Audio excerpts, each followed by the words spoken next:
মদিনায় এক লোক তার বউরে রাগের চোটে 100 তালাক দিয়ে ফেলছে। কয় তালাক দেয়ার নিয়ম কয়টা? দিছে কয়টা?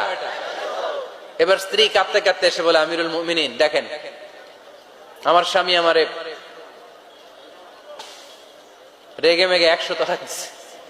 ওমর ফারুক বললেন, দইরা নিয়ে এটারে নিয়ে আসা হলো। ওমর ফারুক বললেন, কয়টা তালাক দিয়েছো? কয় 100টা। কেন দিছো? কয় মাথা গরম আছিল। এরকম আছে না? তালাক দেওয়ার সময় সব তালাক, তুই তালাক, তোর মা তালাক, তোর বোন তালাক, সব তালাক। তালাক দিবে ওয়াইফ রে, দিতেছে সবাই রে। তোমার ফারুক বললেন, দিবে 3টা, 100টা দিলা কেন? কয় মেজাজ গরম ছিল। কয় দাঁড়া, আত-তালাকু মিন শাআইরিল্লাহ, তালাক হচ্ছে আল্লাহর দেয়া বিধানের একটা নিদর্শন। এটা নিয়ে তুই খামখেয়ালি করলি? আমার রায় শোন, আমার রায় হচ্ছে 3 তালাকে তোর বউ তালাক, বাকি 97 তালাক তোর পিঠের উপরে পড়বে। এরকম বিচারের দরকার আছে না নাই?